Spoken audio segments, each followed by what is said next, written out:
Retour sur le terrain pour les 6e E du projet scientifique.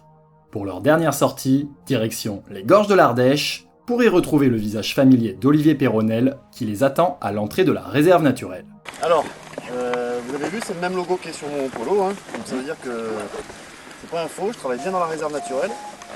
C'est vraiment le système de protection qui permet de mieux protéger l'environnement, c'est-à-dire que c'est vraiment assez strict. Le but de cette sortie, axée autour de la pratique de la randonnée dans les gorges, est de mettre en pratique les différentes connaissances acquises au cours de l'année sur le milieu forestier, en s'intéressant tout particulièrement aujourd'hui à la question de l'implantation humaine, aux traces de sa présence et à ses conséquences sur l'environnement. Mais pour commencer, c'est une petite initiation à la pratique du hors-sentier qui attend les élèves sur la piste des trésors secrets abrités par la forêt ardéchoise.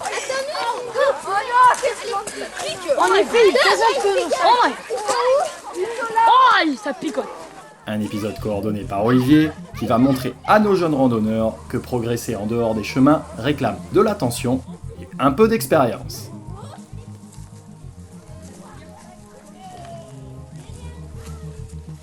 L'effort sera heureusement récompensé par la découverte d'une cavité rocheuse dissimulée sous le couvert des arbres. L'occasion pour les élèves d'aborder la question de la présence humaine en ces lieux. Et ça, c'était les gars, ils partaient souvent avec des os comme ça. Donc ça se voit parce que c'est scié, c'est pas un animal qui a été abandonné ou qui est mort là. Et ils le faisaient cuire dans la soupe ou quoi, et en fait il y avait la moelle. Et la moelle c'était vachement recherché parce que c'était plein d'énergie, plein de protéines, et ça donnait du bon goût à la soupe. Par contre la soupe, ils pouvaient la faire avec plein de plantes, ils connaissaient les plantes par cœur, et ils connaissaient les racines aussi, donc dans la nature ils savaient se faire à manger presque sans rien quoi. On lit tous, qu'est-ce que ça peut être ça? Un bol. Ça c'est des poteries en fait, ouais. C'est des bouts de poterie. Quand on voit qu'ils sont un peu sombres, avec un dégraissant, c'est-à-dire quelque chose qui évite que ça explose pendant la cuisson, ça doit être de la calcite. La randonnée reprend une fois l'intervention terminée. Les élèves retrouvent le sentier balisé qui va les mener au-dessus des gorges en révélant de nouvelles cavités au sein même des falaises. De nouveaux indices de présence humaine rassemblés autour d'un de leurs plus emblématiques représentants, le dolmen de Chanay. C'est un des plus jolis dolmens autour qu'on trouve dans les gorges d'Ardèche, c'est le seul dans la réserve naturelle. Ce qui est génial, c'est qu'il y a la dalle de couverture qui est très grosse et qui est bien conservée. Après, il manque une partie importante, on regarderait bien en passant, c'est ce qu'on appelle le tumulus. Le tumulus, c'était un rond de pierre qui était tout autour du dolmen et qui montait jusqu'à la dalle de fermeture.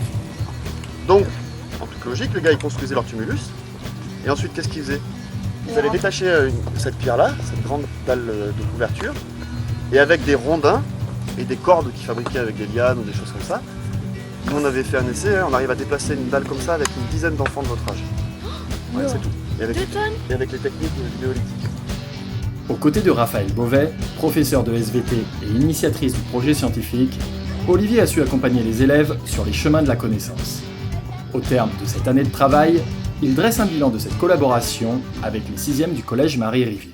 Mon rôle, ça a été vraiment d'essayer, en partenariat avec Raphaël, bien entendu, de montrer un petit peu les différents types de gestion forestière qui étaient sur la forêt du Laoul, d'essayer de voir quelles étaient les plantes à différents usages, de les goûter parfois, de les regarder, de les sentir. Enfin, c'était vraiment cette approche globale du massif forestier dans toute sa palette qu'il offre aux promeneurs, quoi. Des enseignants qui sortent avec des enfants dans la nature, c'est absolument génial, parce que la nature, ça ne s'apprend pas dans une salle de classe. Il faut sortir, il faut avoir le soleil, la pluie, il faut gratter, il faut fouiner, il faut se faire mal aux pieds, c'est comme ça que ça marche. Et ensuite, quand on a des enfants comme ça, ils sont absolument géniaux, et du coup, ils sont toujours motivés. Donc c'était vraiment une super expérience. De leur côté, les élèves font la synthèse de cette journée dans les gorges de l'Ardèche à la faveur de la pause du midi, passée sur les bords de la rivière. Un travail préalable au rapport qu'ils devront ensuite remettre par écrit. On a vu qu'il y avait deux types de forêts, enfin deux types d'endroits. Il y a la forêt avec des chênes verts et des plaines avec des herbes et des fleurs. On a découvert plein d'insectes, mais aussi beaucoup de plantes qu'on ne connaissait pas. Suivant les versants, il y a des végétaux pareils. Qu'il y avait plein de différentes plantes que l'habitat naturel était beaucoup modifié par les humains. Qu'il y a plusieurs grottes dans l'Ardèche et c'est surtout des grottes naturelles, c'est pas des grottes faites par l'homme. Qu'il y avait il y avait différents habitats, comment dire, il y avait des végétaux par ici et d'autres végétaux par là, différents végétaux. On a parlé beaucoup des falaises, des cavités. On est allé dans une grotte ce matin aussi. Dans cet environnement, il y avait des humains qui ont habité. On a vu un... Comment ça s'appelle déjà? Non, là où on met les morts. Ah oui, on a vu un dolmen. Un dolmen, c'est des grosses pierres. On en met deux verticales et une par-dessus. Et c'est là où on met les morts quand ils sont morts. L'heure est maintenant à la détente, avant de s'attaquer à une difficile ascension vers le sommet des gorges. Pour nos jeunes collégiens, le terme de cette sortie marque l'aboutissement d'un projet démarré en septembre dernier. Une aventure qui leur aura permis de s'impliquer activement dans une démarche scientifique en les invitant à devenir les acteurs de leurs propres réflexions. Un processus pédagogique adapté au rythme des enfants, réalisé avec rigueur et bonne humeur, où la complicité avec leurs professeurs aura joué un rôle essentiel dans la motivation et le dynamisme de nos apprentis scientifiques. Place désormais à la promotion 2013-2014.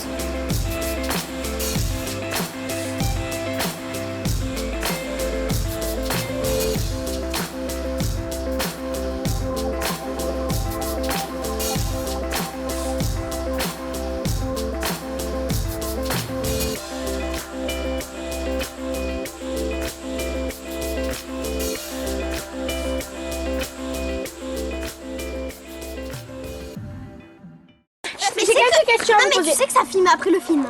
Mais tais-toi, toi! Elle a dit qu'il ne le faisait pas! C'était Bouddha. D'accord. Attention, Madame Beauvais appelle.